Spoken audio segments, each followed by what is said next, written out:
This was where soldiers drank, gambled, ate hot food, traded stories, and escaped military discipline for a few hours.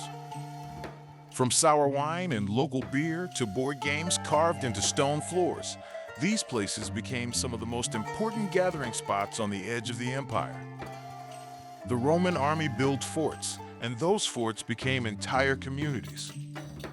Everywhere a garrison was stationed, civilians followed: traders, brewers, innkeepers, craftsmen, and families. Some of these settlements could dwarf the forts themselves.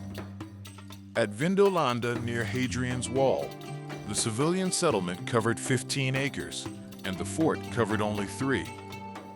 Romans had names for these communities. Settlements near legionary fortresses were commonly called Canabae, while those associated with smaller forts were often called Vici.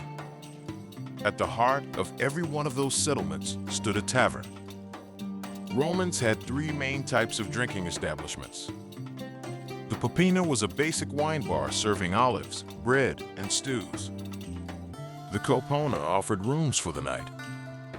And the Thermopolium served hot food from counters with deep dolia, terracotta storage vessels set directly into the stone surface, remarkably similar to a modern cafeteria.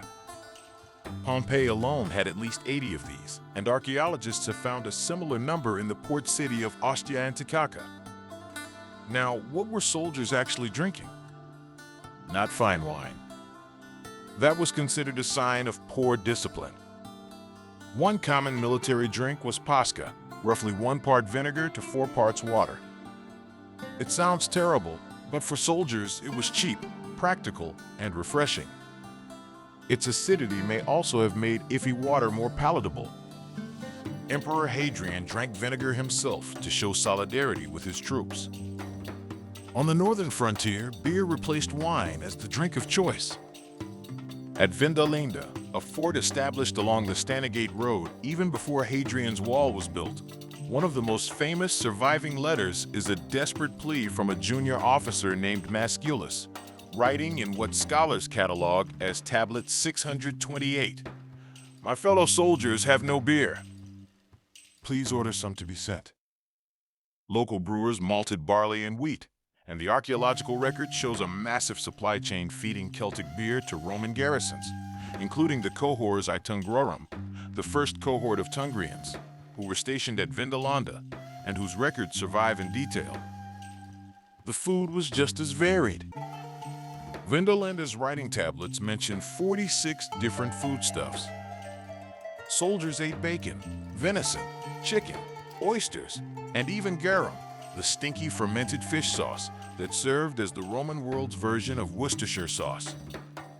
Alongside main dishes, esoteria, simple salads of dressed vegetables and herbs, provided everyday nutrition that rarely makes it into the historical record, but turns up repeatedly in the tablet evidence. In Pompeii's Thermopolium, excavations turned up bones of duck, pig, goat, and fish, alongside snail shells, all remnants of hearty stews served to hungry customers from those dolia-lined counters. But Roman military tavern culture was more than just talking, eating, and drinking.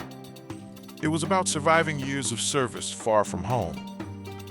Dice games were technically illegal, yet dice turn up constantly at excavation sites, and some have even been found loaded with lead to cheat. The highest roll had a name: Venus. The worst, all ones, was called dogs. Soldiers also played Ludus Latrunculorum, a strategy board game that simulated military tactics, descended from the earlier Greek game Pateia, which Roman soldiers would have encountered as the empire expanded eastward. Officers respected it as battle tactics training, while regular soldiers carved boards directly into stone floors wherever they gathered. And then there's the graffiti. Pompeii preserves over 11,000 examples. On tavern walls, patrons scratched complaints like, "You deserve to pay for all your tricks, innkeeper," selling us water and keeping the good wine for yourself. Others were more blunt. "If you're going to fight, get out." These weren't idle scribbles. They were the voices of ordinary people, preserved in plaster for 2,000 years. The same human detail survives in Vindolanda's tablets. Alongside military dispatches, soldiers received care packages from home: socks, sandals, underpants sent by worried families. One writer dismisses the locals as wretched little Britons. Another is Claudia Severa, a commander's wife, who hand-wrote a birthday invitation to her friend Sulpicia Lepidina, the oldest surviving example of handwriting by a woman in Latin, asking her to come to a celebration on the third day before the Ides of September. These fragments reveal that behind every legion was a community of people simply trying to live normal lives on the edge of empire. Roman military tavern culture was the heart of frontier life, an economic engine, a social equalizer, and a pressure valve for men serving decades away from everything they knew. The Popina wasn't glamorous, but it was essential. 2,000 years later, the evidence still speaks, scratched into walls, pressed into wooden tablets, buried beneath volcanic ash. By the Renaissance, great European cities like Vienna, York, and Strasbourg were flourishing. All three had begun as Roman forts. Follow for more lost corners of history.